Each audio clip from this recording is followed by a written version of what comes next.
Dear friends, I think Finns are known to be punctual, so let us start. Today we are actually witnessing something quite rare, which is coming together of two worlds that don't often sit in the same room, which is peacemaking and technology. And it's happening here as part of CMI's 25th anniversary celebrations. So on behalf of CMI, it is my utmost pleasure to welcome you all to this afternoon seminar on innovating for peace. Our starting point is simple. The nature of conflicts has changed. Conflicts move faster, spread digitally, cross borders, and often unfold through narratives and networks that did not exist a decade ago. If conflicts have transformed, the tools of peacemaking have to do the same. We also know that artificial intelligence is not the future, it is the present. It is already shaping political debates, fuels misinformation, influences elections, and affects trust between communities. So we need to understand AI, we need to shape it and direct it with intention, especially when it has already been leveraged by those who wish to weaponize it for division. So in order to make progress, we need to build the strengths of these two communities together. Mediators and peace builders understand human dynamics, how trust forms, how narratives shape behavior. Technologists, they understand how tools scale, how systems behave, and how innovation can open entirely new possibilities. And it is where these two perspectives meet. We can begin designing technology that reduces risks rather than amplifies them, and also expands the space for dialogue rather than shrinks it. So this is what today's convening is fundamentally about. It's about practical steps that these two communities can take together, small pilots, shared principles, and responsible collaborations that allow innovation and peace building to reinforce each other. So I really thank you all to be part of this conversation and helping to shape the next chapter on peace and technology. So let us move directly. We have two amazing panels today. We can start with the first one, which is titled Open Source Peace, Democratizing Technology for Conflict Resolution. And this is the conversation that helps us to honestly have a look at the landscape that we are stepping into. So what does AI mean for peace and conflict today? How is it changing the work of mediators, peace builders, civil society, government on the ground? And where do we already see those very practical opportunities and key risks emerging? And for this discussion, we will talk a lot about artificial intelligence, but don't you worry, the panel is fully, entirely by human intelligence, so at least as far as I know. So let me welcome the four panelists to the stage, which would be Angela, Adam, Martin, and Hayk. If you please take your seats on the panel. I also do have to commend the panelists for coming to Finland arguably at the best time of the year. So at least they have proven their commitment to the cause with these daylight saving hours. I will also...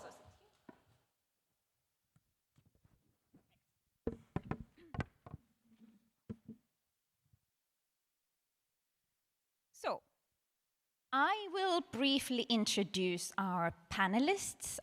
So here first, to my left, I have a colleague, Hayk Toroyan.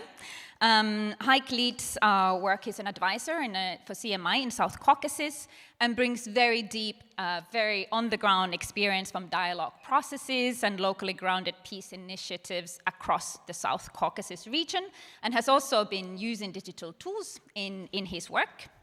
Then we have Angela Oduor Lungati, who is the executive director for Ushahidi, which is a Kenyan organization known worldwide for its open source platforms that enables communities to both detect and collect critical information on crises. And actually, Ushahidi's tools have been, I learned today, have been used in over 160 countries worldwide. And it was first developed during the Kenyan electoral crisis, and then really has found very multiple use cases across the world. And Ushahidi means witness in Kiswahili. So really great to have you here, Angela. Then we have Adam Schumacher flying across from the US. He's a program director for Talk to the City at the AI Objectives Institute in the US. After having served over 2 decades in the humanitarian sector, Adam now works on participatory AI tools that help institutions understand public perspectives at scale. The AI Objectives Institute is a non-profit research and development lab that is focused on ensuring that powerful AI systems are designed around genuine human objectives and needs. Then, last but not least, we have Professor Martin Wählisch, who is a professor for transformative technology, innovation, and global affairs at the University of Birmingham. Previously served as the head of the innovation unit at the United Nations, has also been, for transparency, also doing work with us, some advising work with CMI, and is a very published voice on mediation, technology, and diplomacy. So we have really an amazing panel. I'm quite excited. We will start with some very quick questions, just to, grapple at least with the title of the panel. And then the panelists will help to talk about the very real challenges, the concrete potential, and the places where collaboration between peace-building actors and technology experts are already having, or could potentially have, the greatest impact. But let's start with some quick reflections to ground the conversation. So when you hear the phrase open source peace, as this panel was titled, what does it mean to you? And can you share one first concrete use case that comes to your mind? I will start with Angela. All right. Let's see. I think I start by thinking about the values that open source kind of espouses. It's doing work in sustaining peace in the open in a very collaborative way, with a strong emphasis on collaboration as well as transparency. So I think for me that's what it represents, this idea of peace building, peacekeeping that's in the open for others to learn from, collaborative in that it involves multiple actors and is also transparent. Examples that come to mind selfishly, I think Ushahidi is the one that really does come to mind because, we, as you mentioned, Kenyan-born but global technology nonprofit. We've been building open source software for the last 17 years that's been used to really engage local people and have their lived experiences count in terms of building resilience, in terms of dealing with issues, in terms of holding people accountable, that then drives how decision makers or others who need to make decisions can then do that. And I think the example that comes to mind actually is the Kenyan election in 2007, which is where we were born. So, the platform was a really good way of giving voice to people who are stuck in their houses during that time, during that crisis, in a way that wasn't just about creating awareness, but about also holding people to account for the crimes that were committed in that time, and then using that learning to make sure that that violence doesn't happen again. Great, very concrete example. Martin, what example would come to your mind? I think open source and peace are a good match, right? Peace takes a village to make it happen. And when you think about warfare, we think about secrecy, and what you don't want to have is open source because you don't want to reveal the cards to your adversary, right? And so at the first glimpse, open source peace sounds like a conundrum with regard to what we're trying to achieve, where the first thing that falls in a war is the truth, right? And kind of it's a strategic choice to not reveal your cards or the technology you have at hand. So when you think about kind of peace tech at large, open source is a good match because transparency, trust are key ingredients actually to shift from a moment where everybody is just suspicious of each other with regard to the tech we use, being worried about being brainwashed or being kind of instrumentalized. So that feels kind of like a natural match. Now, the example that I can think of is really open source data that we've seen being released on HDX, on humanitarian issues, but also member states that are very generous in donating the data, or academic circles. So I want to highlight not just an application as a scientist here, but more about kind of data donations that can start through a collective effort with regard to kind of what citizens can donate. I think also on the data donation side, I've seen some really interesting, exciting projects where mobile phone companies donate data stocks to humanitarian and peace actors for dedicated projects that give us a sense for mobility of individuals, but also a concentration of populations that give us a sense for kind of how conflicts unfold. And then also on the data donation side, I'm a big fan of proxy data, so things that are not related to peace necessarily. I'm thinking about the wildfire system that the United States has, that is in the open, so to say, that we have repurposed on the peace side to get a sense for front lines. Because of the heat signature, you get a sense for where kinetic activity is happening. So clever ways of using unusual data to map out crisis zones and the movement of front lines. So this is a shout out to some of you here that feel that the data you're sitting on is not relevant. There are, I think, clever ways of repurposing the data you have and make it useful for peace initiatives. Interesting, like this notion of collaboration between sectors that came forward in both of the comments. What about Adam? What does it mean to you, and what's the example that comes to mind? I mean, one word that comes to mind, which you'll probably hear me say a lot today, is trust. Ultimately, open source peace means to me is trust in the tool, having a shared participatory process with the infrastructure, and for others to be able to use it. And I think a great example for us is earlier this year we partnered with the group Search for Common Ground. They used our tool for surveying youth in Kenya on youth and peace and security issues. And the fact that our tool was something that, first of all, we were very transparent about how the tool was being used, how the data was going to be used, how it was going to be discarded, as well as the fact that it could be deployed in one language, but you could be responding in any other language. In many ways, a decentralized power and consultations within. So again, I think having the ability for people to feel comfortable with a tool and know that their voices are being heard and having a trust, I think, is key. Hayk, many great examples already given. Yeah, I'll try to follow up with another one, hopefully. But when I hear open source, I think about efficient inclusivity and participatory processes, it was mentioned. In this world, when track one decides everything, and the piece is not inclusive anymore. It's based on deal making, ad hoc deal making that doesn't necessarily take into account the concerns and needs of the larger population. AI and digital tools can be used to map those out. So I'll just give you an example from our work. We used some tools to map out concerns and needs in Armenia, especially of border communities and marginalized communities whose voices are not heard on a track one level.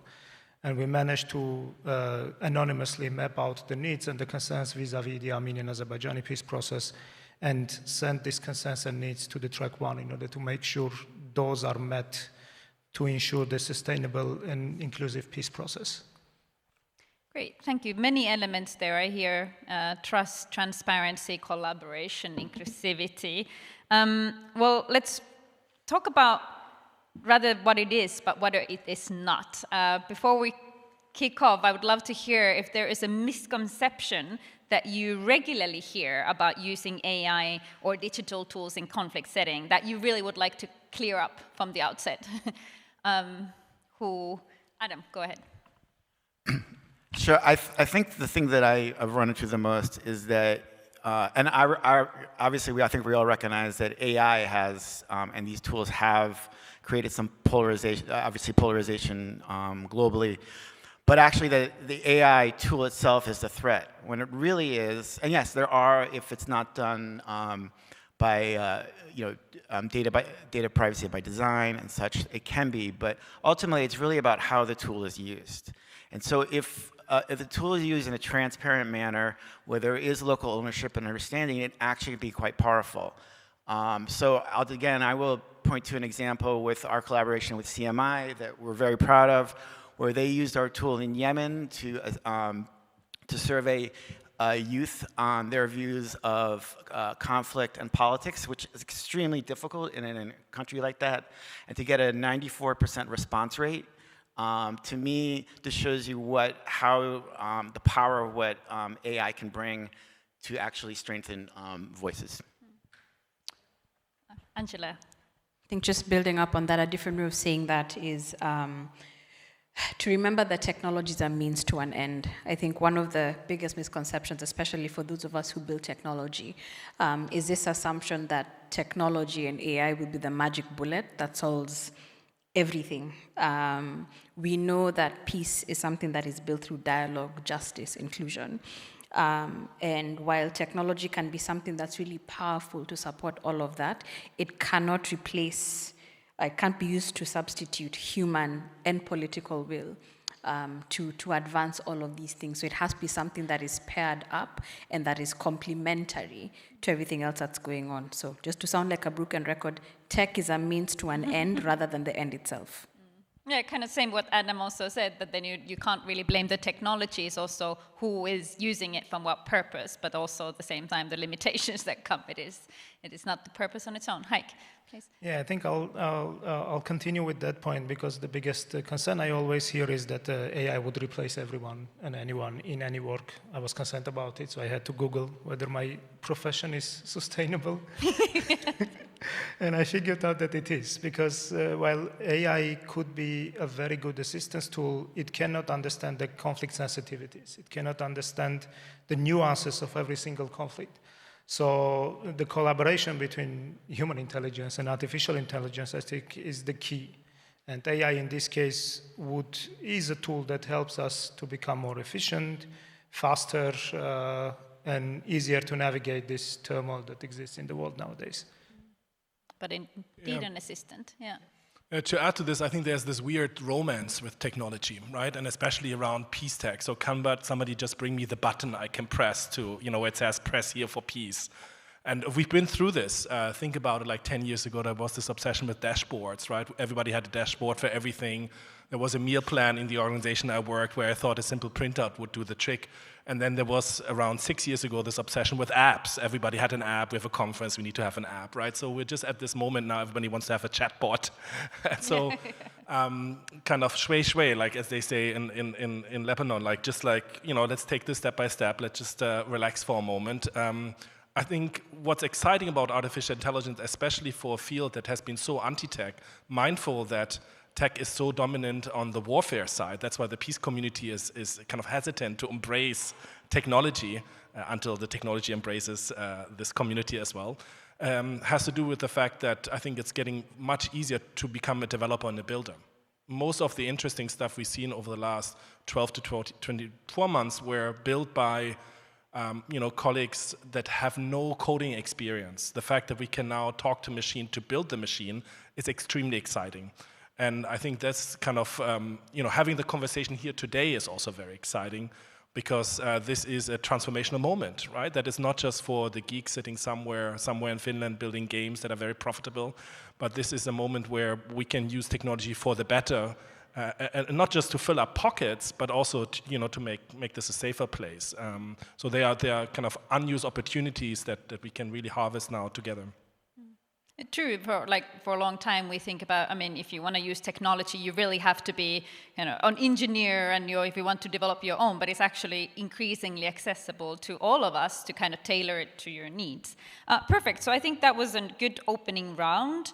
Then we could deep dive a little bit, kind of into more details about the practical use cases, because those tend to be the most interesting. So where do you see the greatest potential for open source AI making a real difference today in peace building? Where is the potential? Why are we talking about this? There are some interesting use cases that you already mentioned. What's out there? Yeah, maybe I start being the professor on the panel just to give a 1 second lecture. On peace tech. Okay. So this basically comes in on the whole conflict mediation cycle, right? From preparing for the talks, carrying out the talks, and then making sure that there's no relapse. So if we think that this is only relevant for, as many did, for situation awareness, also an open source intelligence gathering, like having machines at hand to make sense of, the vast amount of voices on social media or regular media. We've passed that. So now we are in a phase, and we heard an example from Talk to the City. There's Polis and some other open source tools. The European Union mapped out last year over 180 deliberation tools, so tech that helps us to talk to thousands of people at the same time, which is very exciting for governments or peace actors like CMI, so that we can tailor interventions and options that are more, supported. Because what often happens is that we have a delay between kind of what the proposals and what the people really want. So a lot of interesting open source, but also non-open source technology available for ongoing live dialogues. And then likewise, a field that I'm very passionate about, that has seen some open source developments as well, is the metaverse. And I know many of you will joke and think, VR, XR, the metaverse is dead. Long live the metaverse, but interesting things developing around peace building. How can we use virtual worlds, immersive spaces to overcome trauma, but also revisit kind of decision making in the past to make better decisions for the future.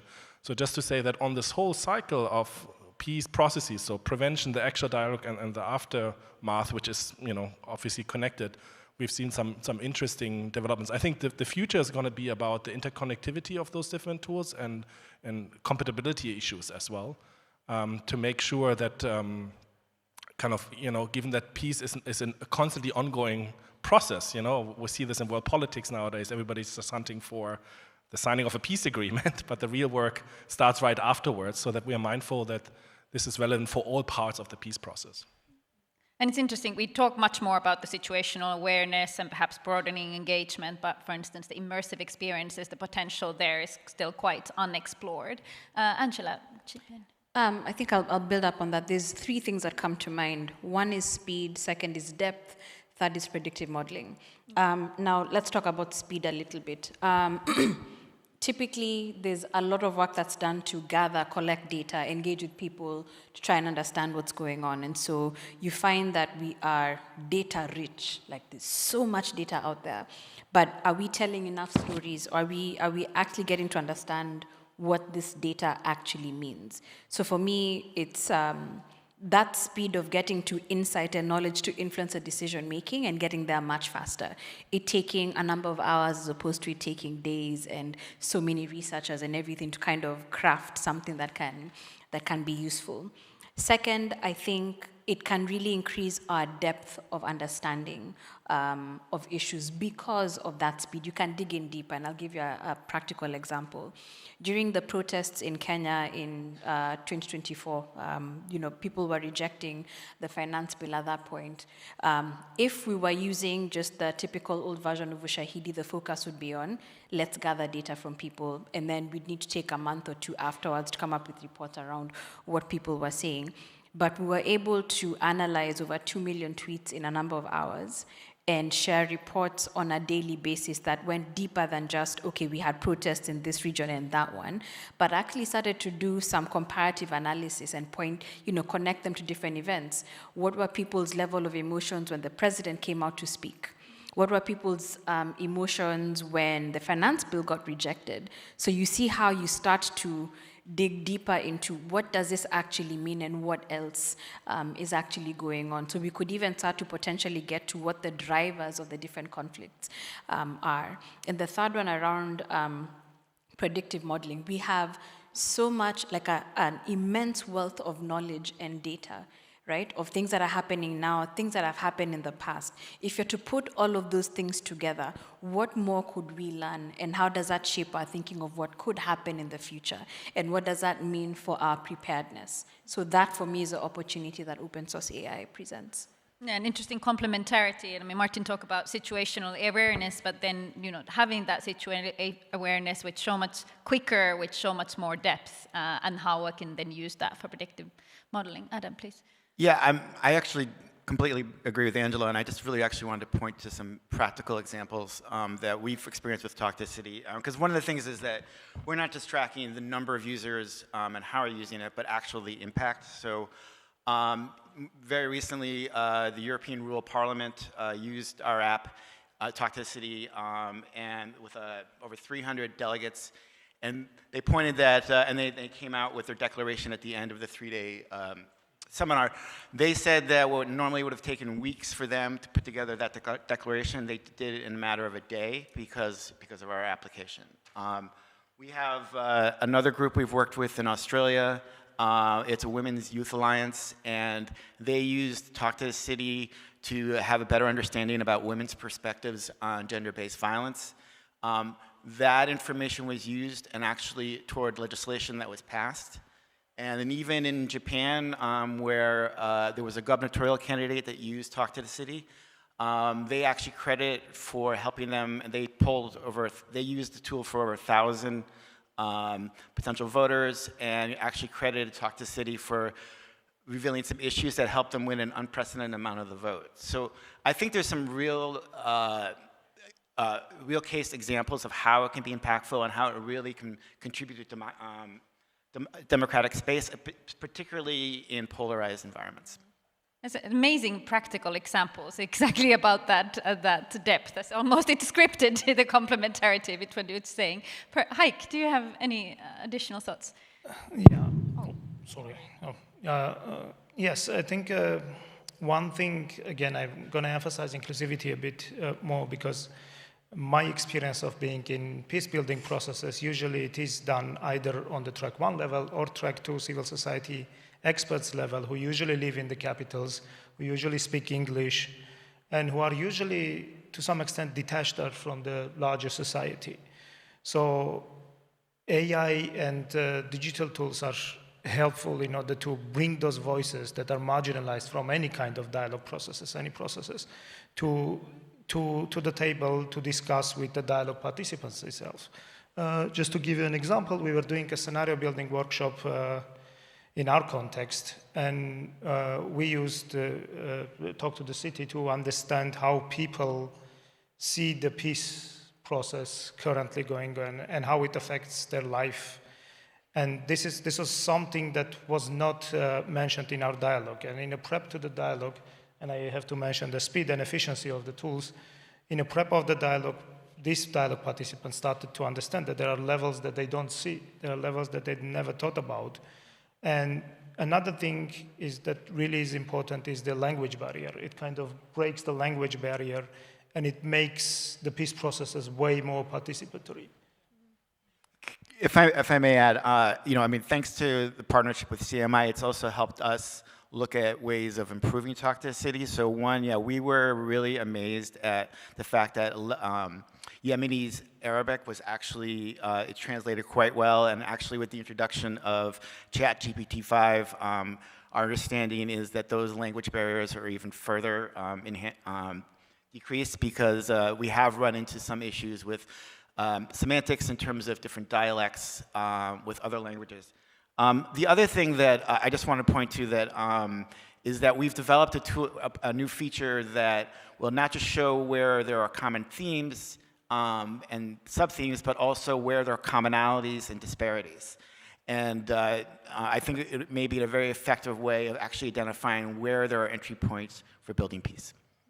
Yeah, and also from a personal perspective, I mean, that's where often found in dialogues, one of the value adds that you seek visualizations, where is the consensus and where's the disagreement, and of course it's not the end of the conversation, but exactly the start of it. Well, this all sounds great, but there are of course also limits and caveats, so let's talk about those and bring the audience in. We have a couple of very quick Menti polls that you should be seeing the QR code that we would love to hear your thoughts on. We'll give you a couple of minutes you don't have, you can't. But it's unfair. It's not very inclusive, this process. The panelists are not allowed to answer, but you get to comment. So the first question is, what is your biggest concern about using AI for peace building? We'll do a word cloud, so just add one word or two words. Could be with biases, data leaks, misinformation. I don't want to give you too many thoughts. And then I will also, maybe one of the panelists could already start. Hopefully that doesn't bias the responses too much, but if you had to say, what are one of the 1 to 2 biggest concerns about using AI for peace-building purposes, what would you say, Angela? I think starting off as someone who lives in the global south, I think bias and misrepresentation will probably be the first one. Because more often than not, technology will reproduce the same power structures that it's claiming to disrupt, right? And today, AI is designed by a select few, but it's deployed across the world for many, and it's done without adequate representation taken into account. So you find that we are beholden to tools that are built in the global north without adequate understanding, and I'll give you a very practical example. We have over 2,000 languages in Africa, and less than, I don't even think we're at 1% are adequately represented in all the large language models. And that's because these indigenous languages have not been digitized. There's a lot of work that is still being done to make sure that they have been digitized so that they can then be used to train these AI models. Of course, we also know that there are significant data gaps. I think there are recent assessments that have shown that despite Africa having 18% of the world's population, we only contribute to about 1% of the global output. Right? And so with that said, AI is only as good as the data that it is trained on.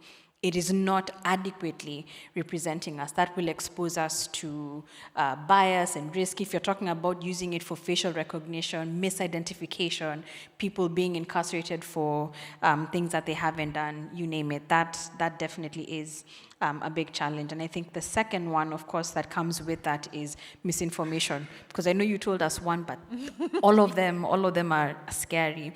But I'll talk about misinformation because that's the most, that's one that I think everybody in the room can also kind of associate with. We know that it's being used for targeted campaigns to, dismantle our democratic systems. And it's becoming so much harder to identify what's true and what isn't because of artificial intelligence. So those are things for me that are concerning. Yeah. And in the audience responses, unfortunately, you don't see them, but there's plenty of really brilliant inputs.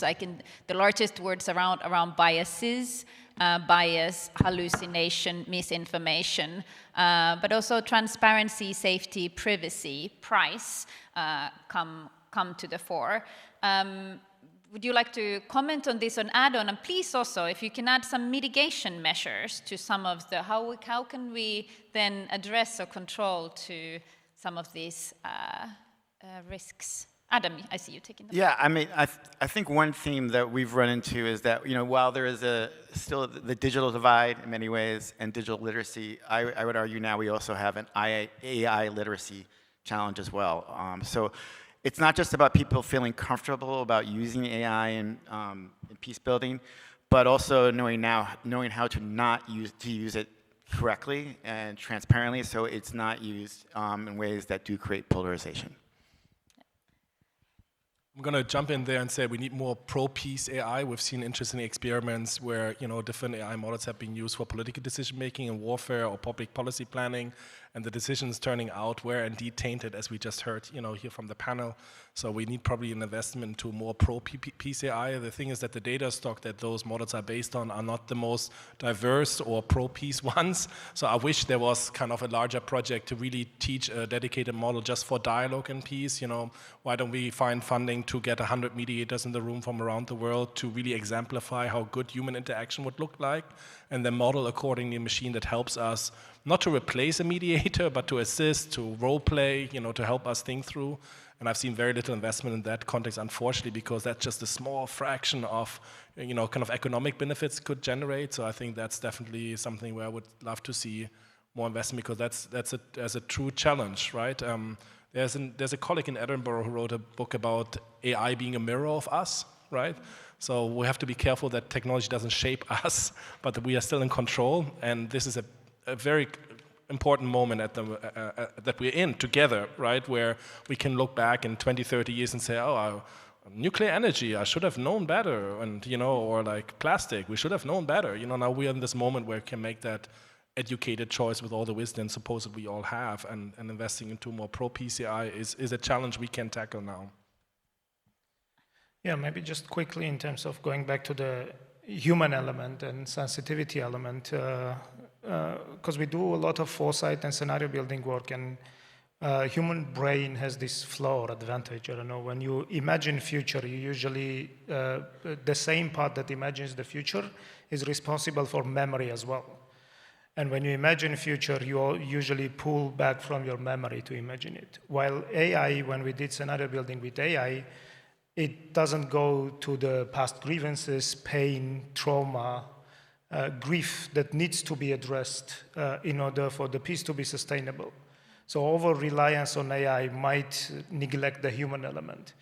So I think it's important, again, to make sure that you use AI, but you use it as an assistance tool rather than the truth or basically the end measure. Just because I gave you problems and I didn't give you any solutions. So there's a big community within the African continent that is doing work to try and fill some of the gaps that exist.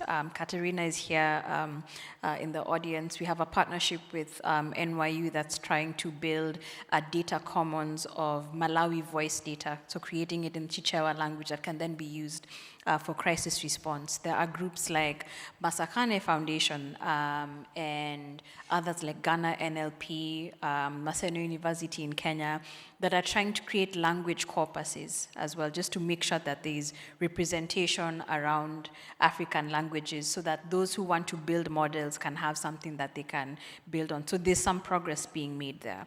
But I think the second thing is we also have to think about alternative licensing structures, because open, in the way we think about it today, in many ways is creating problems that we had not foreseen, right? The whole idea behind open source is this reciprocity. I give out something in the open, somebody else can gain value from it, and it keeps coming back. But in this age of AI, what is open? People are getting benefit from it, but then that value doesn't translate to the local communities that are doing the work, right? These people who are doing the work to collect thousands, tens of thousands of hours of local language data, you make it open, a big tech company comes in and trains their models on it, but then will charge you $200 to access the same model. What value is then going back? So we have to really think about, and I know organizations like Creative Commons are thinking about what preference signals would look like, or what alternative licensing structures would look like. There are also academic institutions in Africa that are doing the same thing. So we really have to rethink a lot to preserve this idea of collaboration and openness in ways that will ensure that value is being equally distributed to everyone.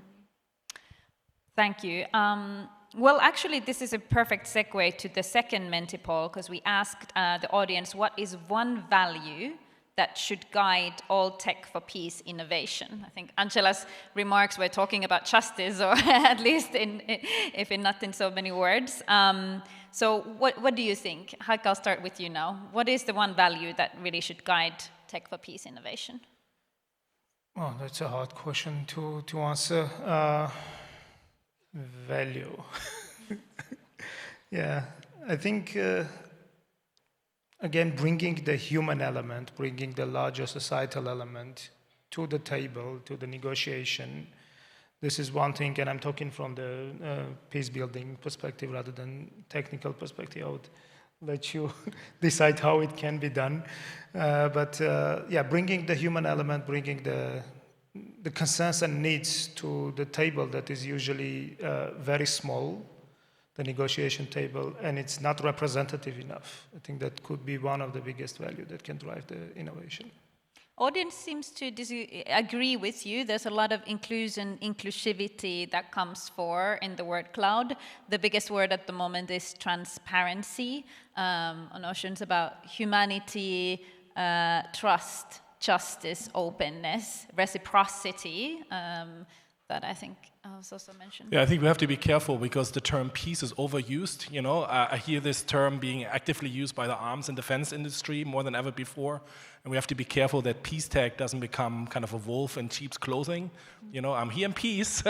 And it often feels what, you know, my colleagues in the business school call the ink printer dilemma. Remember the ink printer, where they sold you the printer for 35 Deutsche Mark or Kronas in the past, and then they make you pay for your life, you know, by getting the ink cartridges, 60 euros now for each color. So we have to be careful that we don't create this dependency, you know, that Angela and others already spoke about. So I think the core element needs to be community, but we have still a lot of disagreement in the world on how peace should be achieved. You know, some believe that sending an aircraft carrier and having a good gum at home provides peace.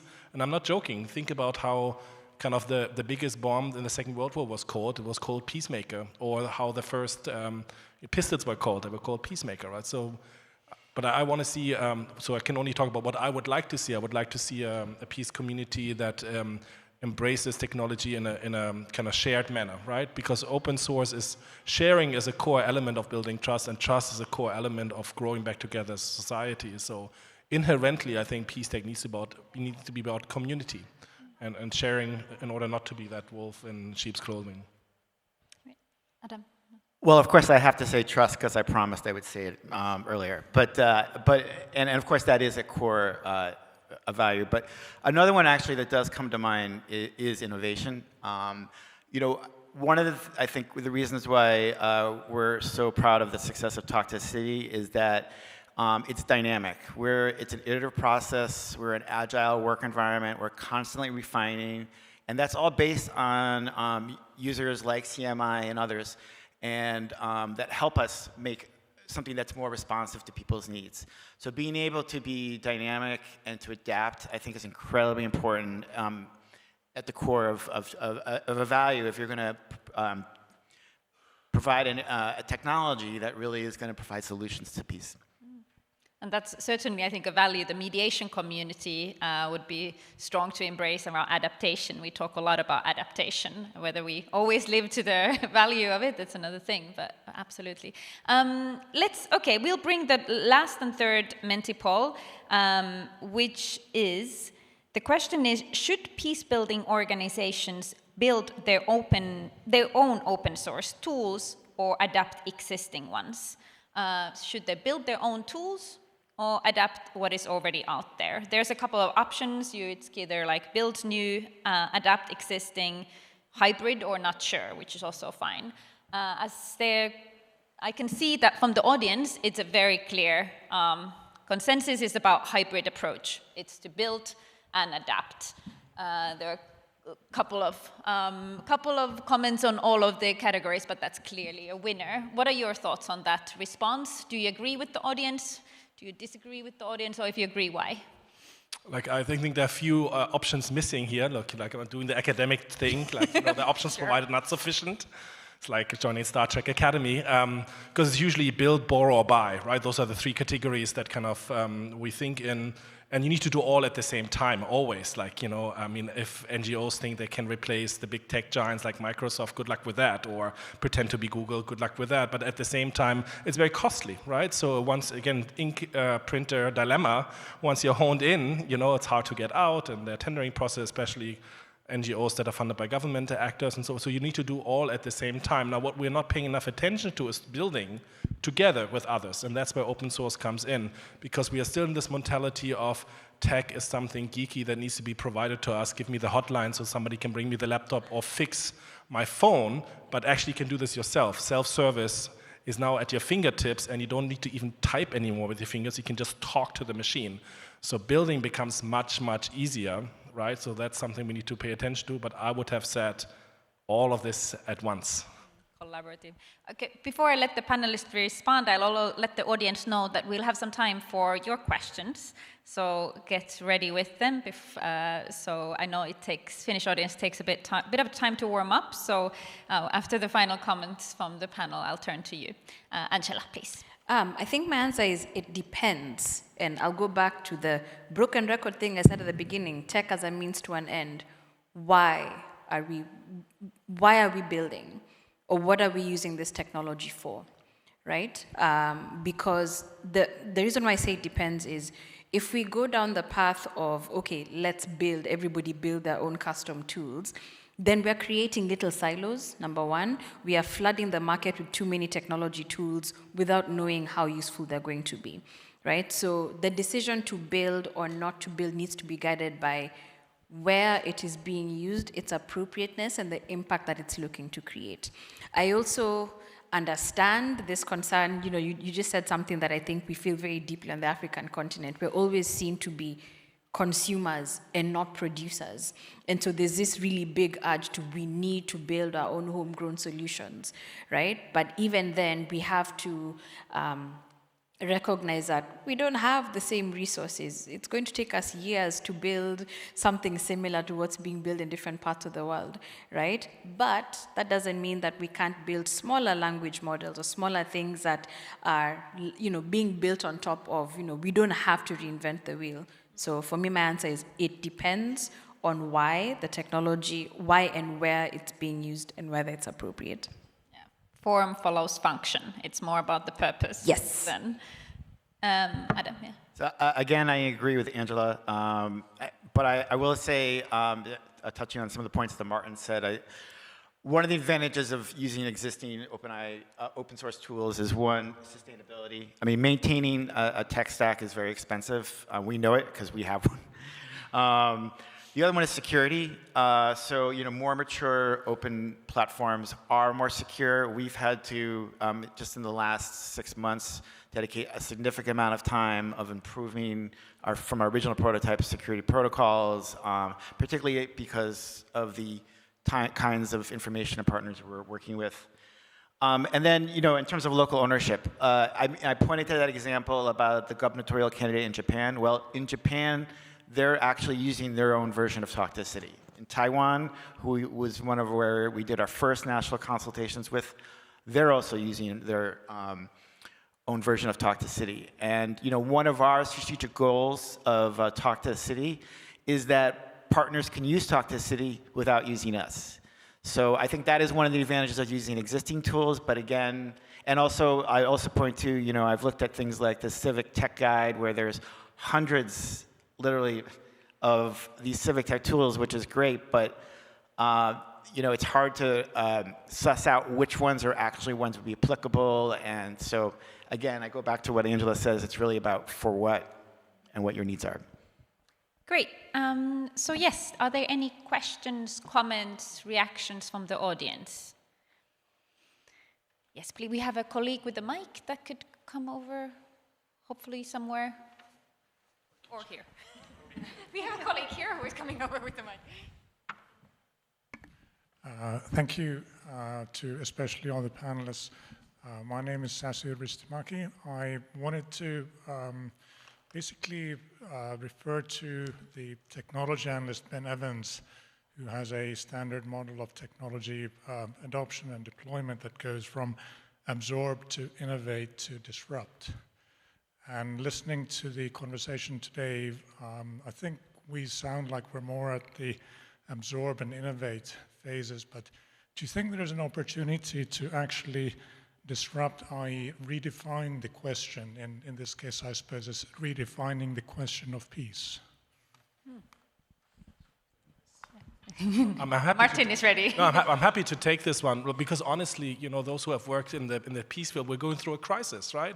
Like decades of thinking about kind of how to achieve peace, looking at interests, positions, bringing people together. Like this seems to really, we are at the tipping point. Honestly, like who would have thought that we have an active war in Europe again, where I have to, talk to my 2 children about kind of what their fears are, something I could have not imagined ever in my life, and now we are right in that. So as a matter of fact, how we define peace is actively kind of reconfigured, and so that means we need to upgrade also our responses in that regard, right?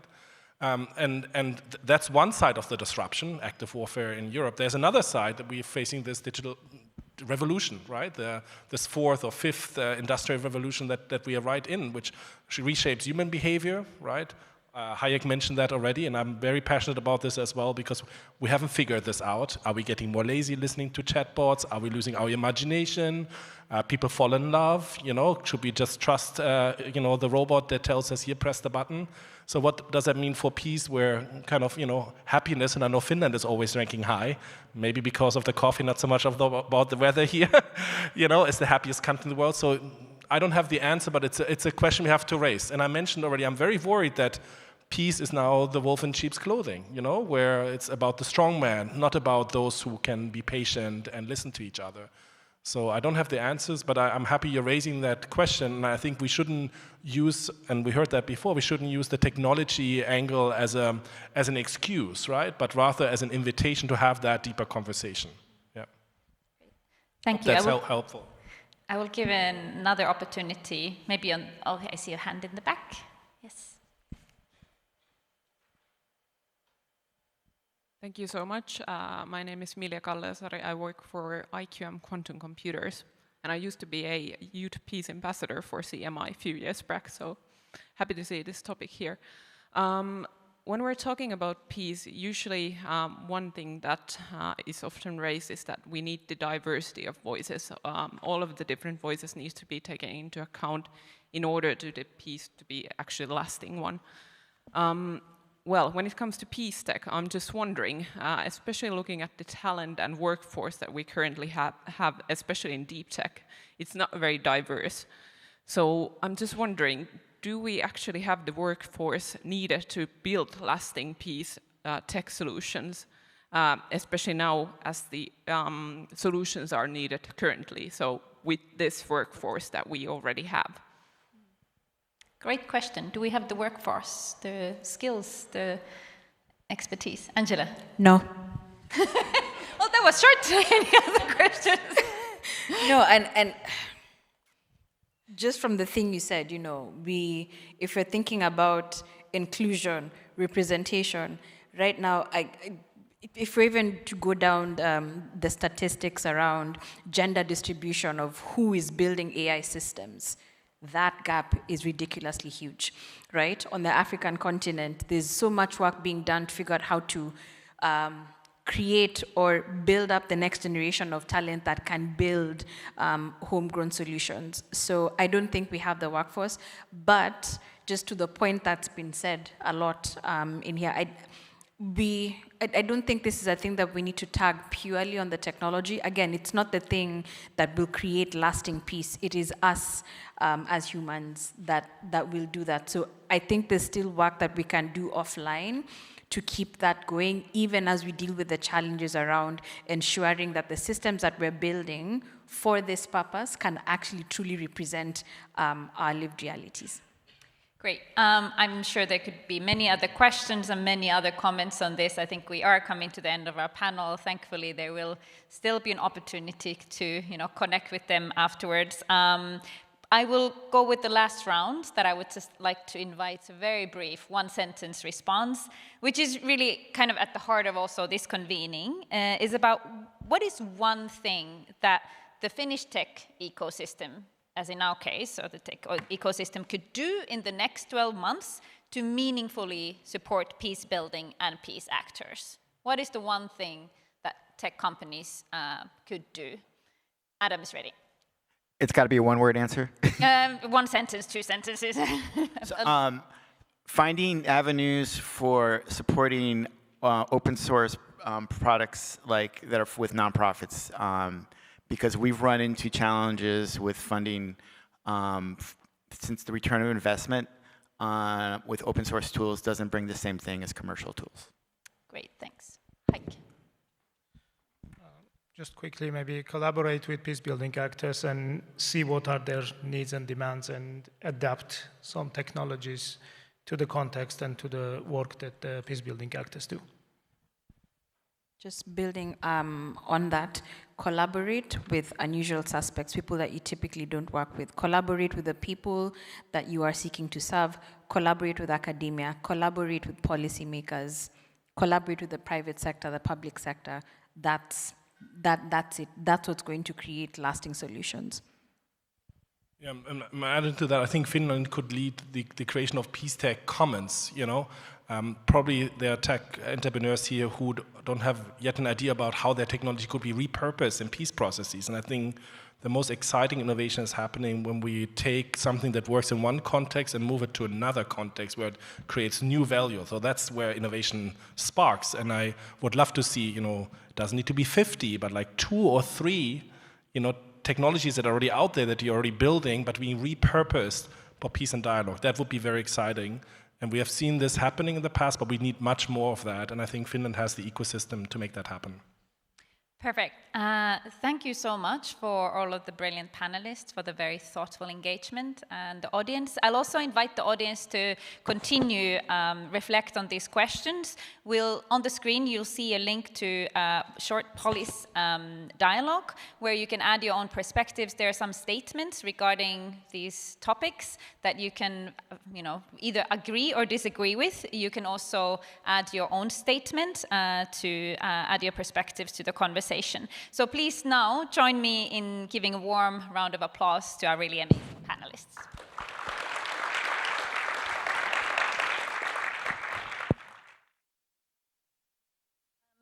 And then in the next segment, I'm delighted to invite my colleague Felix Kulfus, who serves as an advisor in our digital peacemaking team, to the stage. He will be giving us a brief presentation. One of the most frequently asked questions that we get as CMI is, okay, give me one example. So essentially, Felix will now give you one example. What does use of technology for peacemaking mean? So Felix, floor is yours.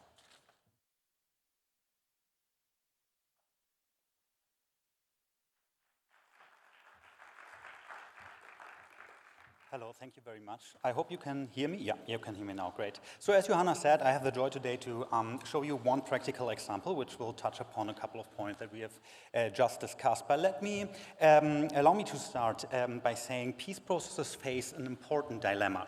So research, but also our own practical experience consistently show that inclusive peace processes, so peace processes in which marginalized communities, especially women and youth representatives, are meaningfully included, produce much more sustainable and lasting peace agreements. But here's the challenge. Every additional voice, every additional person that is added to the dialogue increases the complexity. So more people, of course, means more perspectives, more interests, more tensions to manage. So the fundamental dilemma in many peace processes is how to strike a balance between sort of like broadening participation without losing the depths of the conversation, right? And it is here where we see technology, and particularly AI, let me see if I can change it, yeah, perfect. So particularly AI opening interesting new possibilities.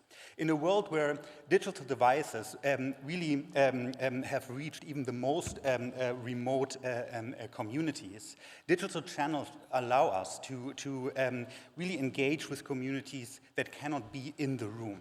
But it's not about only reaching more people. It's actually, AI is actually giving us the advantage to being able to listen at scale, right?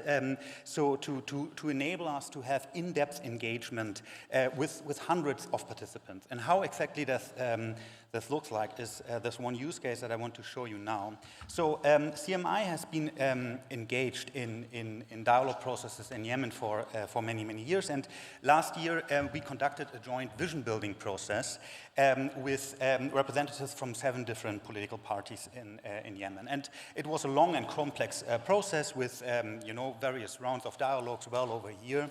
There was a decision made to also reach out to representatives of the youth wings of those political parties in Yemen to get their perspective on the vision building process. So the question became, how can we actually engage with with hundreds of youth representatives spread across Yemen, how can we enable them to actually give us in-depth account of their perspective of the current state in Yemen and the future vision of the country? And what we used is this digital methodology that basically consists out of two components. We have a WhatsApp chatbot at the front end that is sort of like WhatsApp is widely used in Yemen, so we knew that that's going to be an app that our stakeholders are familiar with and are able to use. And it has, at the back end, a so-called AI sense-making tool, Talk to the City. It was mentioned a couple of times here, and I will show you how it works. But let me start by saying the AI chatbot functioned in a way that we were sort of like sharing a link over WhatsApp. People clicked on that link. It automatically brought sort of like a new chat window up, the chatbot to life, and the chatbot started by sort of like introducing itself, sort of like giving a bit of background of why we are engaging, and then started to ask a couple of demographic questions, like gender, political affiliation, geographic location, and so forth, before it then actually asked 10 open-ended questions, right? And people were able to answer those questions by sending voice messages in Yemeni Arabic. So while that process were ongoing, we were able to monitor, how many respondents are doing the survey, from which party these respondents are coming, and what we realized is not only the amount of people we were able to reach, which were around about 140, but also the completion rate of 95%. So basically, most of the people went through the entire sort of like 10 open-ended questions, which is something that we rarely see with sort of like regular surveys. What we saw in our back end here is people send voice messages, and those voice messages encourage people to actually share much more extensive, much more in-depth answers to those questions, right? It's more easy for them to answer, and it's more easy for them to really give an in-depth account. But more, we were actually, and we spoke about the importance of human in the loop, and transparency was raised by many of you. We were able to see live sort of like all the incoming messages in their original voice message in the audio file that was automatically transcribed into Arabic and then translated into English. All of that was done automatically, but we were seeing that process to actually make sure we can basically make sure that the transcription and the translation is accurate. And that was done in January. So we are talking about an LLM model, ChatGPT 4.0, which was used for that, which is a couple of models behind what we have at the moment. And still, the Yemeni Arabic was very well described and translated back in the day.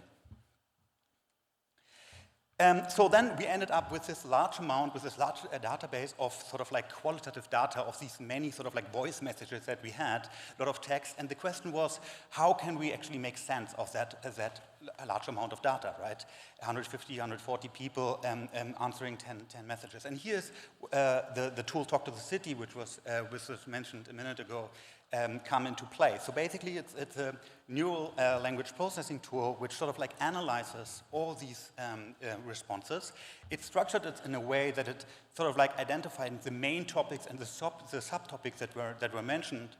But more than that, it can also sort of like identify areas of consensus and areas of disagreement among the people, among the many people that we have surveyed, right? So it was actually a very handy way for us to make sense of these large amounts of data. So what we learned is, and here open source comes into play, because the context where we are operating in are so different, we need to have the opportunity to actually adapt the technology to the context. So in our case, to actually use a front end like WhatsApp, which is very familiar with many people, but still that doesn't mean that we cannot in the back end use very sophisticated tools like AI to actually sort of like enhance our ability to engage with technology, right? Open-ended questions produce rich responses if people are able to actually answer in voice messages, and we were able to get, of course, like very qualitative and deep insights. Of course, and this was mentioned before, Digital access is not universal. We really need to analyze in what context can we use what tools. We spoke about digital divide. We spoke about the necessity to really make sure the specific stakeholders we want to reach with, what kind of technology are they used to, how can we reach them. Trust is a big issue. If you are talking with a chatbot, you cannot be sure who is sitting on the other side, right? So trust is a big issue to actually have a lot of in-person and preparation engagement before to make sure this trust is there. And then, of course, the technical compatibility, like what is working in what context, what kind of digital tools. So this example that I just gave you is one of the 4 different areas that we are exploring at the moment. It's the inclusion and engagement, which sort of like can enhance with technology and especially with AI. But there are other fields as well. So making sense of large amounts of data, analyzing early warning signals, right? Analyzing certain trends that are important for our context analysis is another use case. Making sense of the myths and disinformation overall about the conversation in the online space is now, with the capabilities of LLMs, much better possible, right? Because it, better than earlier social media analysis tools, actually catches certain nuances and meaning. And the fourth area that we are quite interested and excited about is the fact that we have a huge richness of information in our own sort of like servers, right? Vast amounts of data that were produced in the many years CMI is operating. How can we make use of that data in a better way? How can we train AI and AI assistants in a way that we are not giving away that data to the large corporations? For example, by using more local, more open source AI tools, how can we make use of that sort of like institutional memory and richness that we have in our data? However, let me close by saying that, of course, mediation stays like an inherently sort of like human profession. So none of this replaces what mediators do. Mediation fundamentally is about human relationship, about trust, about listening, about the willingness to sit across from someone you've been in conflict with and try to understand their perspectives. And this will not change, right? But AI and technology gives us the opportunity to actually handle complexity, that complexity of qualitative data we are confronted with in a better way. Thank you very much. And now I hand over to my colleague, Michele.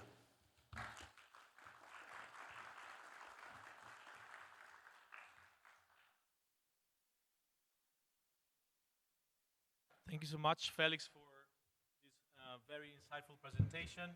While I'm calling the second panel on stage, I also want to give you the opportunity to have another chance to scan the QR code and engage with the polis. And so you find it on screen, the QR code to engage with the polis survey. So to the second panel, I would like to invite on stage Mia Petra Kumpula-Natri, Vera Heinonen, Mikko Hipponen, and Martti Ahtisaari. Please join us on stage. And the second panel, we heard a lot about different ways of how tech can support peacemaking. We now want to zoom out a little bit, please, and ask ourselves, how do our values here in Finland, Europe, how can they shape technologies, the technologies we build? And we know that Nordic societies emphasize transparency, trust, equality, long-term thinking. But are these values good for today's world? Can these values scale globally in this age of AI where we mentioned speed, we mentioned competitiveness? Is this still relevant? Can innovation still be competitive while remaining ethical? So we will explore some of these questions. We have a remarkable group of speakers with us today. They have expertise spanning across governance, foresight, cybersecurity, and frontier technology.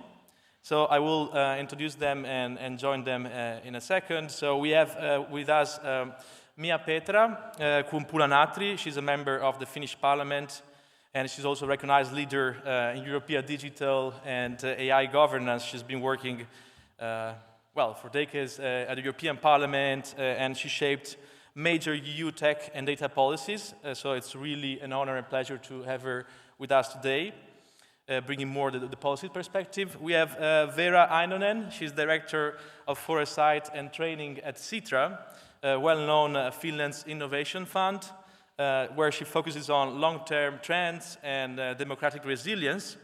And she also has extensive experience as a journalist and in high-level government communication roles at the Ministry of Foreign Affairs and the Office of the President of Finland. Then we have Mikko Hipponen. He's a global technology and cybersecurity expert, also best-selling author. He has been researching security and technology since the early 90s, and currently is a chief research officer at the Finnish drone defense company Sense of Fusion. And finally, Martti Ahtisaari is Chief Marketing Officer at ICI, guiding the company global growth and brand in Earth observation sector. But he also brings decades of experience in technology as an entrepreneur and designer as well. So he was in leadership roles at Nokia, and he founded several startups, including, and now he's also chairman of the board of CMI, Martti Ahtisaari Peace Foundation. So he's bringing also this perspective into the conversation. So without further ado, I will switch to this, and I would like to start. Does it work? Okay. I would like to start with a question for all panelists. We're talking about Nordic values or European values. In Nordic countries, we know that they often score higher or the highest globally in trust, transparency, social cohesion. In your view, which one Nordic value, if you had to pick one, is most urgently needed in global tech development? And what could change if that value guided AI and digital innovation? So one value and one scenario change if that value would be adopted. Who wants to start? Maybe we start from here, from Vera, or Petra, you want to start? Thank you. I'm very honored to be here, also knowing Marco and your father. So big guidance to my political thinking and motivation to work for the peace and democracy, starting from the Helsinki City Council to European level and sometimes touching the UN. So for me, the universal values are also a point to highlight. The human rights, they are universal. Democracy, universal. Rule of law, we try to make it universal. And I'm now working in the Council of Europe also, so we just had the Secretary General last week here, and he has like a democracy process, how to really deep-root the democracy before it's too late. And one reason why we need it urgently is the new technology, new ways of communication, and new possibilities to go wrong direction. So what Nordic value could then help make it to go, technology to help good direction globally and also in our societies? I would choose the equality, because what are the building blocks that we want to keep in our society? I think it's very old reason for democracy, that it is a society for all, not society of the winners only. And equality for me means that still women's rights are not 100%, still minorities cannot act 100%, and then also it comes this very difficult question with the technology that income caps seem to be also growing.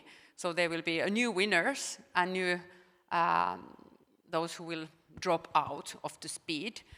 So if equality would be deeply rooted in the society, we could get more people on a tech, not being the playground, but being the players. And then I would see the scenario for the future that all people have the data literacy, knowledge to take care of their own data. I'm part of the My Data Global movement. And then also knowledge to choose the careers, that they are not dropped out from the traditional professions either, where the knowledge of the new technology would help you to keep on track.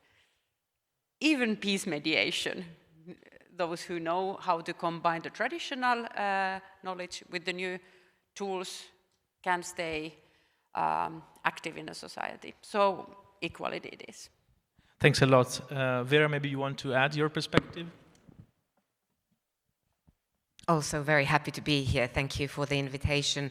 I think we're going to be probably adding a lot of the same values as the previous panel underlined transparency. I think we'll be underlying equity and equality, but I will add that to the list. So the answer would be equity, and then I would add also an element of opportunity to oversee the design when it comes to digital solutions and technologies, because societal trust and social cohesion are high when you have the experience of a system that delivers fairly, and if it doesn't deliver fairly, you have the opportunity to challenge the system. And that's where I think we are struggling with these new technologies now, is that as they become part of our societal infrastructure, there's no way for us to challenge them. I mean, we can't sort of look under the hood and see what's the machinery working behind and what are the biases and how they are trying to impact our behavior. So I think we need ways to audit the system, and that's where we come to the open source technologies and solutions that were discussed earlier. But maybe I'm going ahead already, but I would just underline equity and the opportunity to oversee the design. Thank you. And Mikko, Thank you.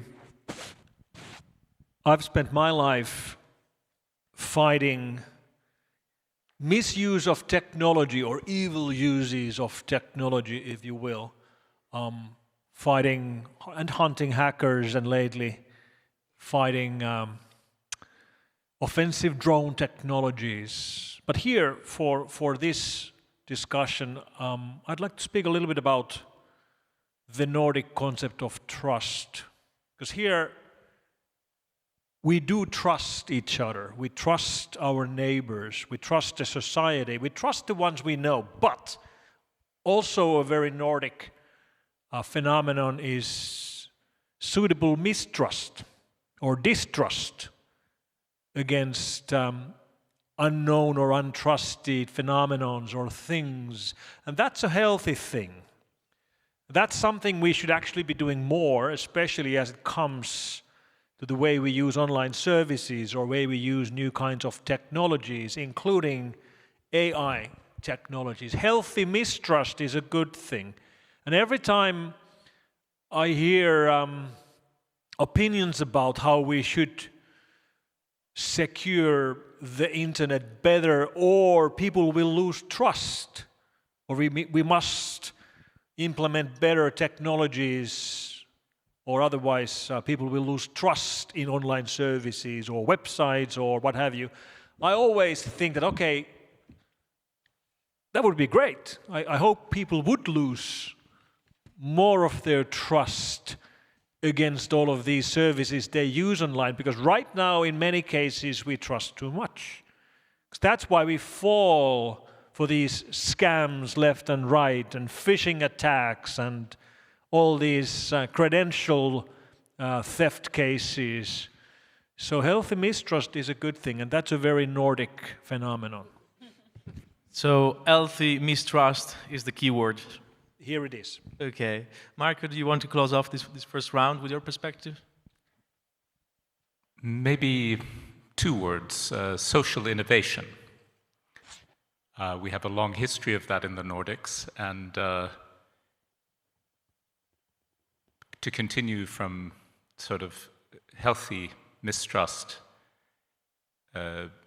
much of our democratic dialogue currently, when it's done digitally, is run on rented land on foreign platforms, and we know this. The criticism and I would say rising distrust in those services has has become evident in the last few years. I always like to ask what would happen to Finland if WhatsApp was turned off. At least no one would play padel anymore, or school group chats would be closed and parents wouldn't know where to get the kids. And I think we have a proven history of also social technical innovation in the sense of being core to open source movements, Linux. Of course, those are individuals, those not societies. Originally, they're small groups of very dedicated people, but MySQL is another example. You bring a new model in this case, to database technology, and someone would say disrupt or destroy a market, but make it free. So as an example, I would just say the following.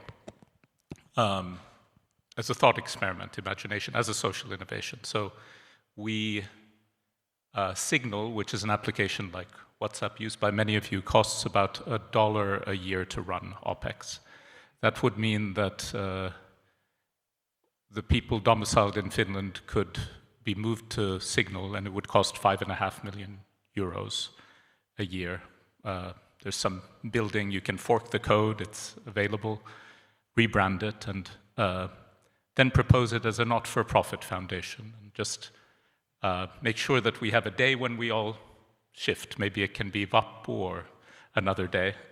And of course, the moving is the hard thing. The transitioning is the hard thing. But perhaps more like a cooperative or an osuuskunta, which is also a social innovation of a kind.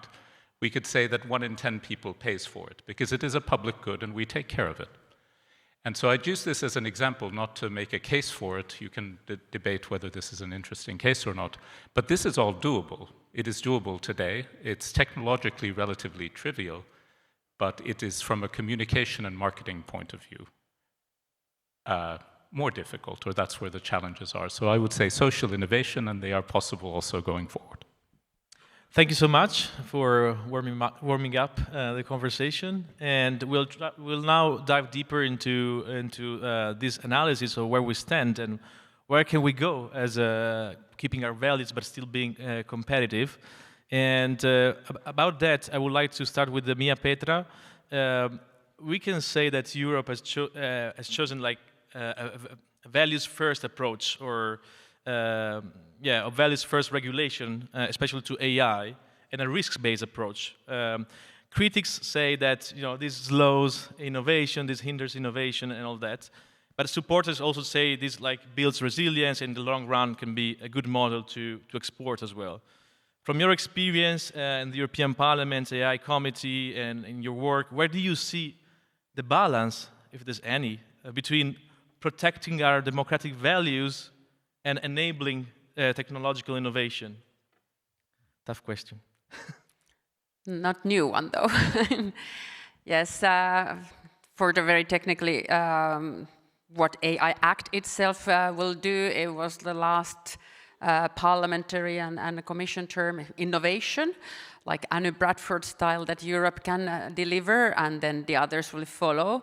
And I felt it much in the global internet governance forums. I had youth participants from Africa, from Australia, that how can we benefit? You did some regulation on the platforms to help the online people to be more trusted, or that some outmodern things are not possible, even though technically you shouldn't do it. So there was a global goal and to follow. So this Brussels effect has been also happening.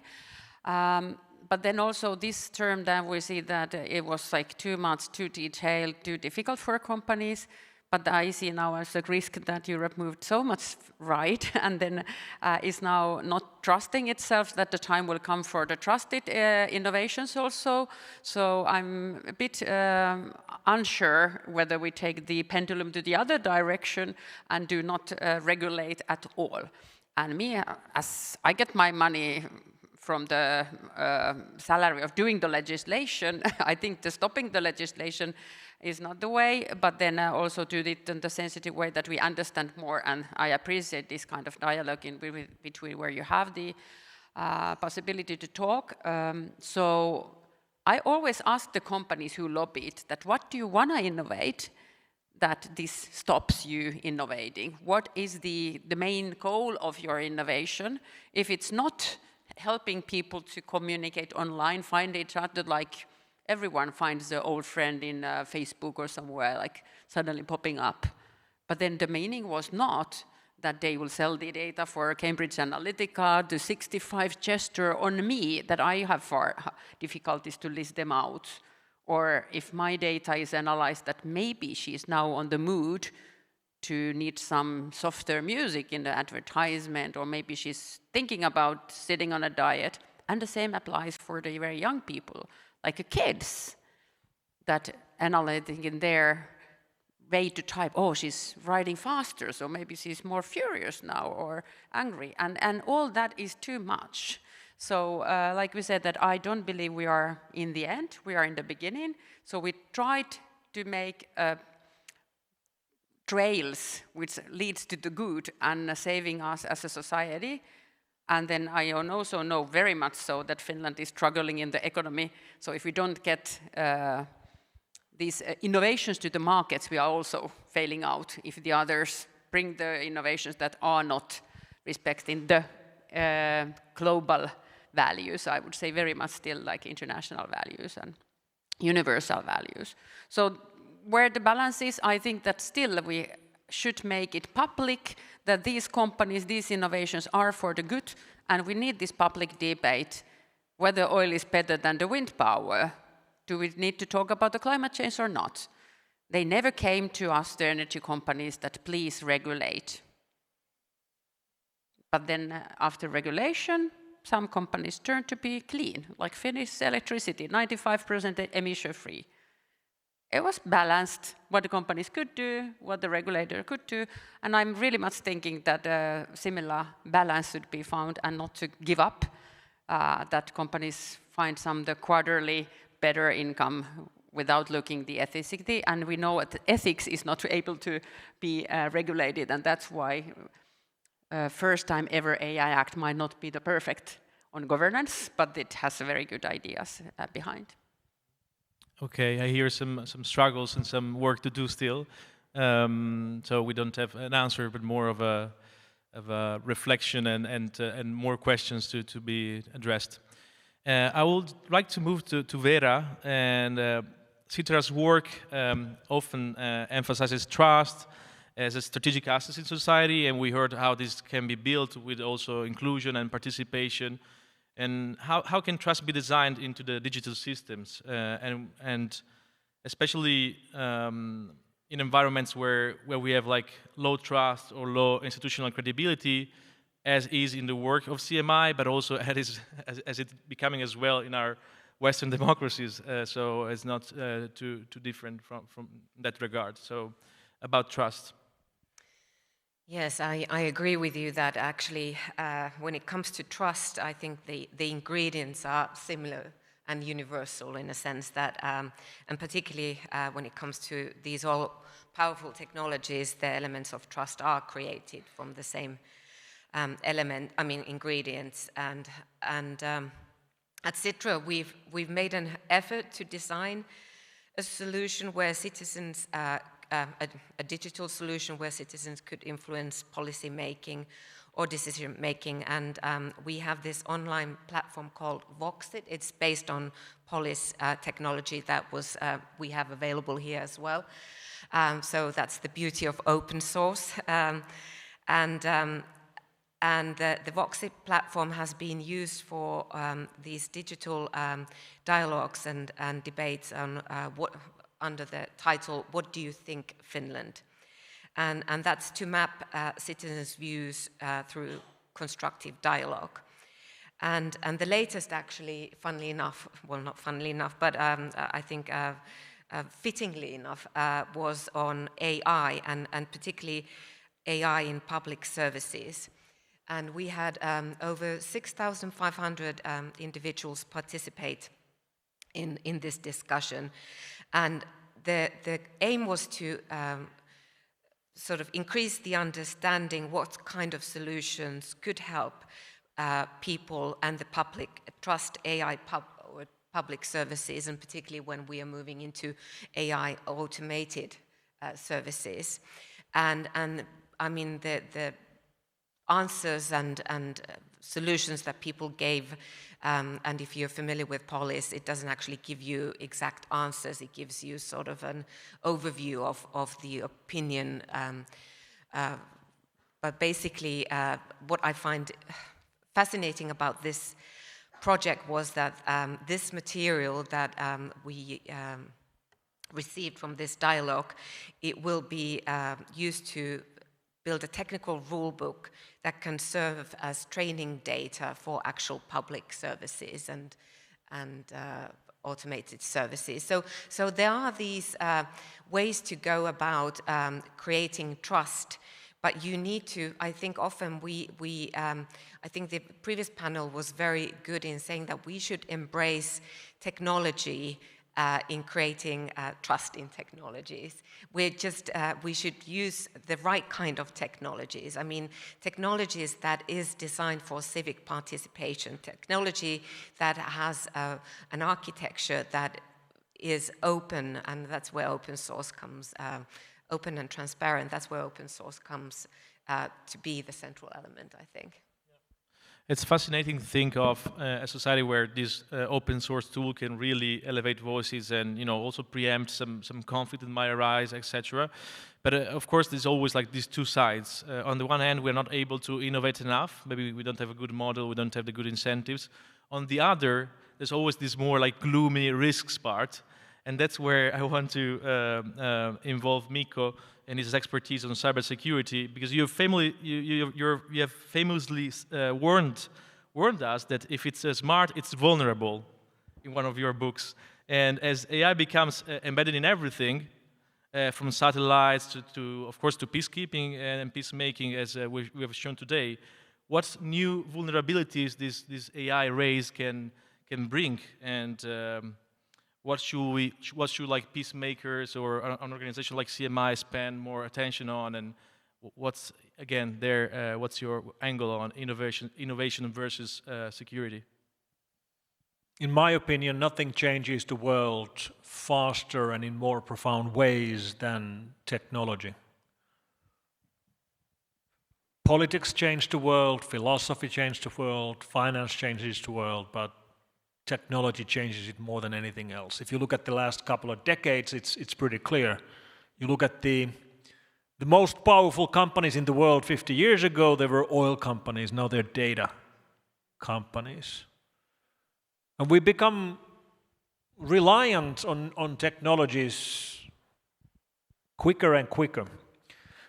Finland got its first electric grid 150 years ago, which is a long time, but not that long actually for us to become completely reliant on electricity, like all modern societies.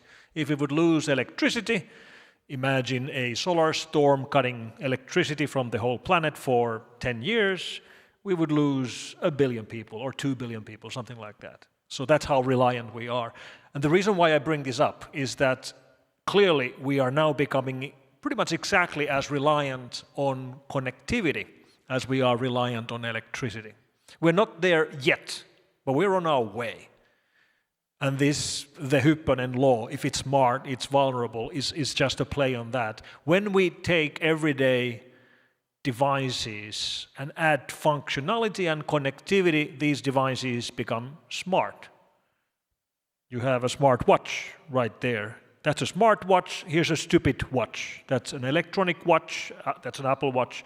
This is an Omega, fully mechanical. Your watch is very, very safe and secure. It's one of the most secure devices Apple has ever made, but it's still hackable. It runs code, it has a CPU, it has Bluetooth, it has Wi-Fi. Mine doesn't, and this is what I'm illustrating here. Smart devices of all kinds expose us to new kinds of risks, unpredictable risks. And yes, it is a very pessimistic law. It is a law which is sort of like, we can't do much about it because everything is getting connected whether we like it or not. But it is also true. When we add connectivity and functionality, we end up with new kinds of risks and new kinds of vulnerabilities. Thank you so much. And And I will now move to Marco. I left you last for a reason, because you bridge so many worlds, like from technology, and you're a part of CMI, and you know peacemaking, and so you worked in music design and leading tech companies. And what have these different worlds taught you about building technology that remains somehow aligned with human needs and societal well-being? And in a world where the rapid progress of AI and technology is driven by geoeconomic competition among major powers, what hopes do we have for intentionally designing technology that strengthens rather than undermines our core values and societal well-being? Two easy questions, I guess. Maybe one thing I would say is, and that's just through a background and work in design, is I think we can only think clearer about these questions by building prototypes and clarifying our own views by using them or observing them. And so, and maybe this comes back to the theme of social innovation with technology, or social innovation driven by technology. It is customary here today, and Felix also said it in a very good way in his presentation, that this will not replace the mediator, or it requires empathy and tools. But I do like to think, and this may answer the question a little bit, in terms of what hopes do we have, is to also think about edge cases. So if someone says that the bots can't replace, I would say in a mediation process, let's simulate and send the bots in and see if they do a better job. And of course, this is in jest. I'm not suggesting the human element is replaced, but going through those kinds of cases makes us think clearer. There may be some emotions or histories that are not exhibited by our machine friends in this way. I think there's also an opportunity for us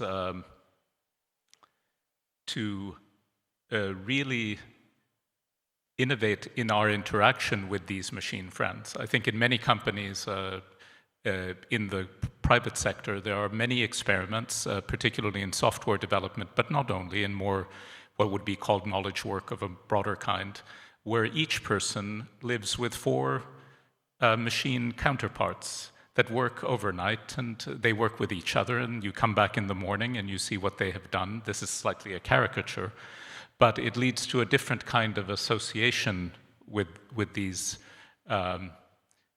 co-workers or co-collaborators. And trying as many of these very lightly in a non-risk environment, I think we have hope at finding models which are actually working. Thank you.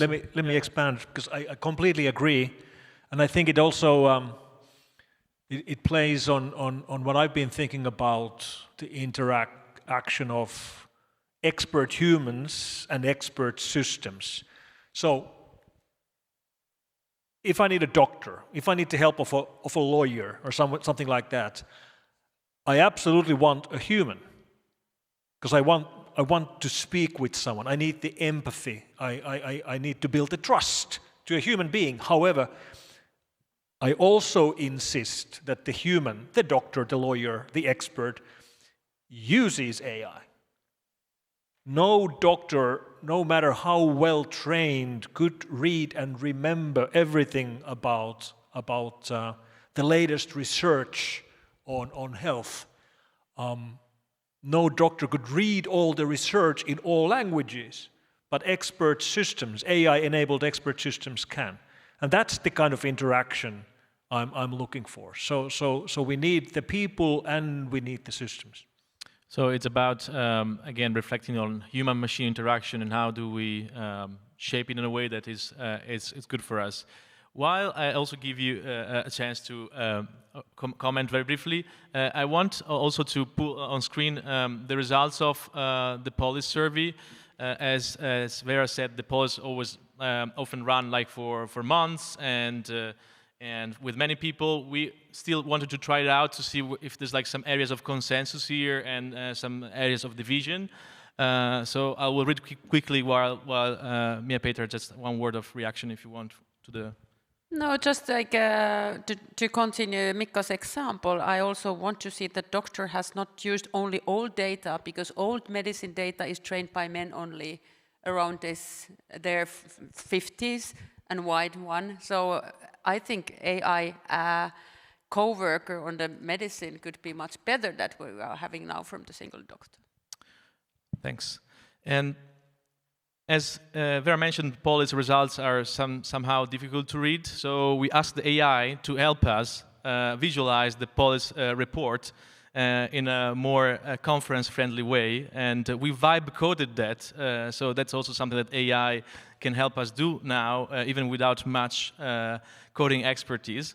So we have these top insights. It's quite interesting because the tech companies, the majority statement and also the most agreed statement is that tech companies should partner with peace organizations even without clear profit incentives. I think this is very interesting because it has been also discussed in the first panel.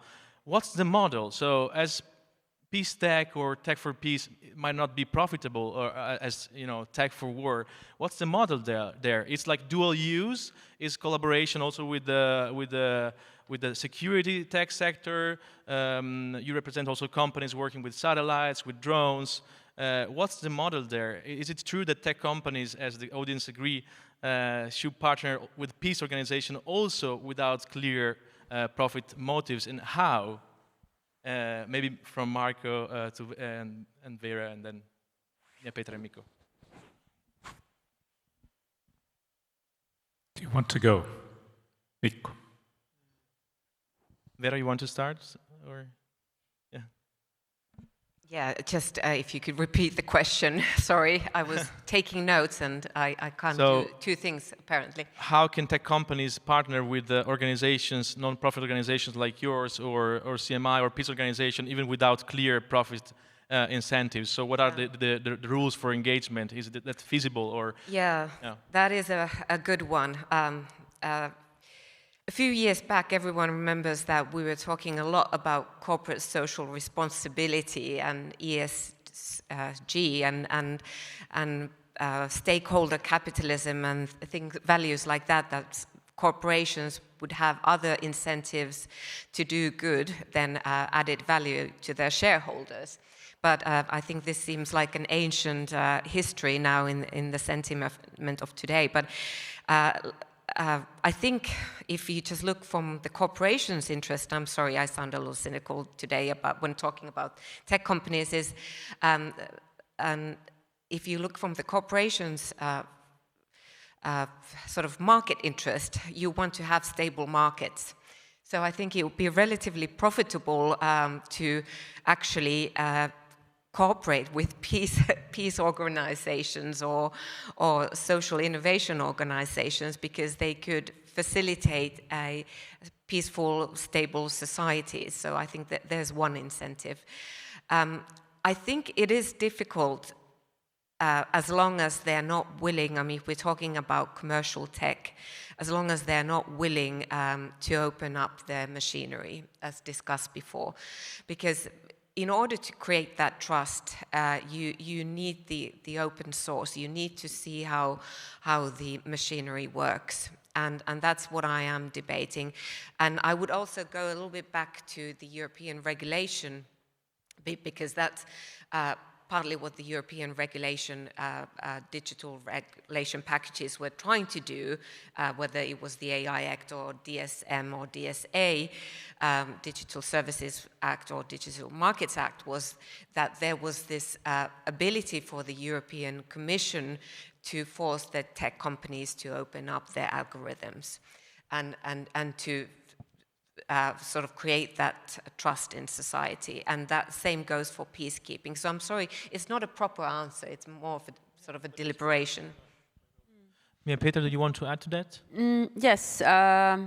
I would see that the war in Ukraine would be much worse off if the tech companies are not already with, also not only monetizing, but also seeing the explosive possible of the things going worse. Is it enough? of course not. But then, have Europe done enough? No. Has some country? No. So, but then I see that it's not black or white today. So I'm hopeful that it will continue. And then also is the peace keepers, peace mediators, politicians, others. Are we able or capable of using the new tech? Also is a good question. Like all the other sectors, technology should not be a sector. It should be like the used and the usage and capabilities of using is often a threshold. But just an example, I work with the Ukrainian deported children to Russia, and we organized a seminar here in Finland as well, and we had the Yale lab, Professor Nathaniel Raymond here, and he used all kind of technologies in the lab to track the children in Russia. Many of them adapted to the different families, having a special price for that, 600 euros, and handicapped Ukrainian in Siberia, nice money, disappearing after changing the passports and so.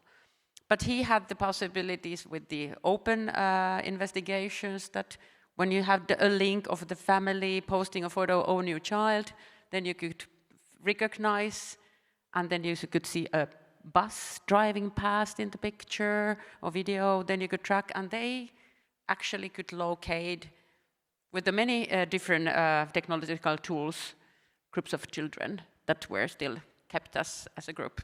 Probably part of the future, whatever peace plans or other to be trade with, or then it is just pressuring the will of the Ukrainians and Westerns to not to struggle with Russia and so. So I see it concretely. I know Marco's company where he's working is a hero in the Ukrainian skies and so. But then I want to say that this is like not black and white. Should they do it freely? Always think that the companies could sponsor sports events, so they could sponsor peace. But then if we could also have the dialogue in society that the companies would do ethical choices because of the customers and society do not want them to only look the short-time benefits on money, then we are in the better society. So it backs to my first question, where is the balance of regulating and setting the laws, and where we can trust the companies also, and we trust the companies more where they are on stage and speak. So that's also the transparency in the company policies. Transparency and more inclusive conversations, also what we're trying to achieve here from today on. And Mikko, what's your take on incentives? Well, why should private or public companies cooperate with initiatives that try to manage conflict? Well, peaceful and stable societies are good for doing business. If you want to do business, you want to support peaceful and stable societies. It's very simple. When you look at it from that point of view, I think more and more companies should see their responsibility in supporting initiatives like this. And we were discussing a related topic during lunch with some of the speakers before we joined here about how here in Finland we have, for decades, we've had this phenomenon where Finnish companies take responsibility for defending the country. We live next door to a very large and very unpredictable neighbor, and because of our history, we have a mandatory draft, which means a sizable part of the citizens go through military service, and they go back regularly. They leave their daily jobs and take a week or two of a military refresher, and companies are perfectly fine with that. It's part of our society, part of our culture. Companies see it as their responsibility. That's something similar to what we should be doing here with initiatives for managing conflict and negotiating peace. So it's a cultural work as well. And Marco, in replying to this last question, I also wanted to ask, as we close this panel, unfortunately, because of the time, if you could inspire one commitment for the Finnish tech ecosystem, after today, what would that be? So incentives, disincentives, but also one concrete things we could do together after today. I think fellow panelists answered very beautifully. I would say that given all the things that were said, the fundamental mismatch isn't one of motive, because we want a stable society and business needs a stable society. I would say, and I'm slightly feeling sort of schizophrenic conflict of interest. On the one hand, CMI,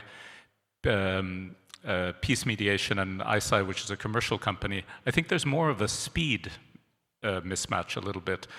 Different activities in society move at different pace layers. And that's not saying, and I find that CMI and my colleagues there are quite agile and we move and respond quickly, but for a company it's more the dedication of the time to manage the relationship, or shall we sit down, and at companies like yours or ours, we're doubling every year, and with the growth comes a lot of chaos and need to focus in a very brutal way. So I would say that almost working on I don't think it's an issue to give, for example, some aspect of a product for free. It's just that all the costs of discussing and maintaining and so on. So making those it easier and almost automatic to do these deals. Perhaps that would be my one thought. Thank you so much, Marco. We end on this very positive note and invitation. Thank you so much to all the panelists and all the ideas you flagged. This is clearly a conversation starter between all of us, the panelists, the previous panel, CMI, and all the audience, the tech companies in Finland. And we thank you for being here, and we invite you to connect and stay connected to advance this agenda. So join me for a round of applause.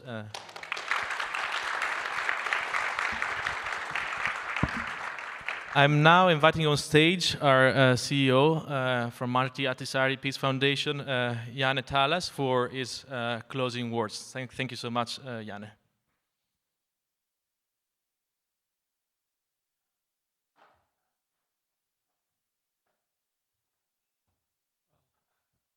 Good afternoon. This is very high after Michele and Felix, so I'll try to, the mic I mean.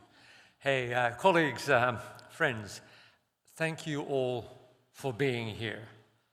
And especially big thanks to our speakers. We, and I truly appreciate your input in this important debate.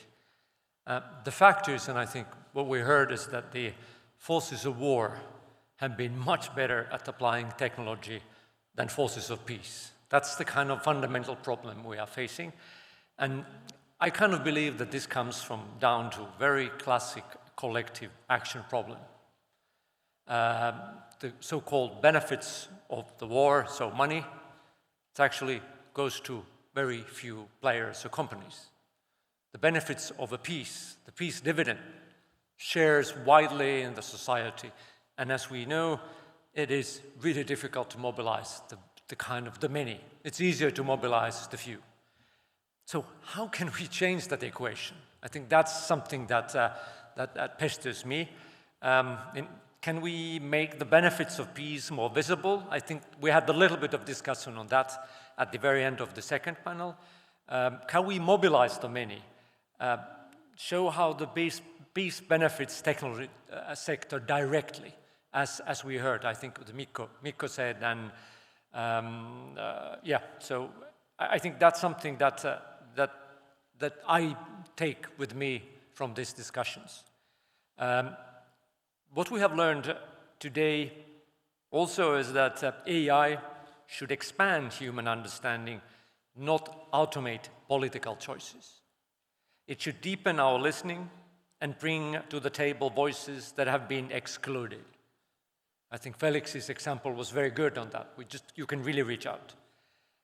And I think all the speakers emphasized that we have to be responsible in our use of AI and modern tools. As you have heard and understood, CMI wants to be at the vanguard to push digital technologies to peacemaking. That's the commitment we have made, and we take that very seriously. Our focus is on making dialogues better and more inclusive. This is central to our work. And you saw some ideas and some kind of embryos how we try to do it, and we will push it further. But this is something where we are right now.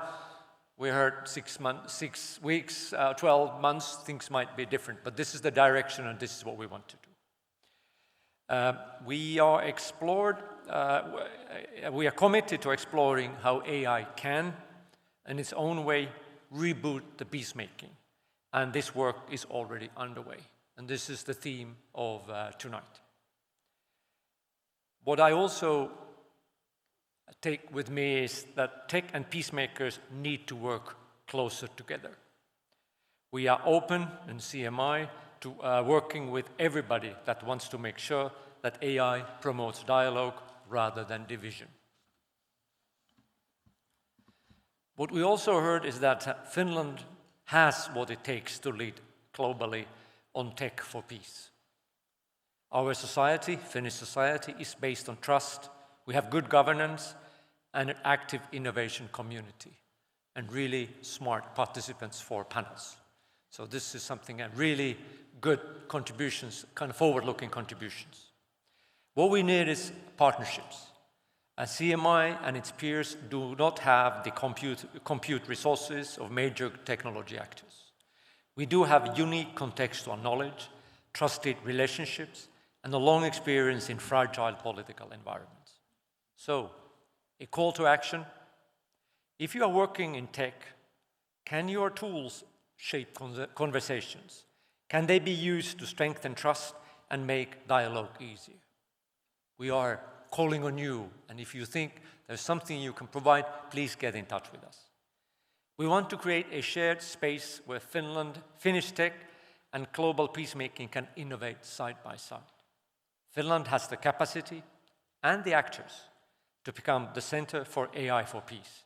What we need now is collective action, and I will end with that. Thank you.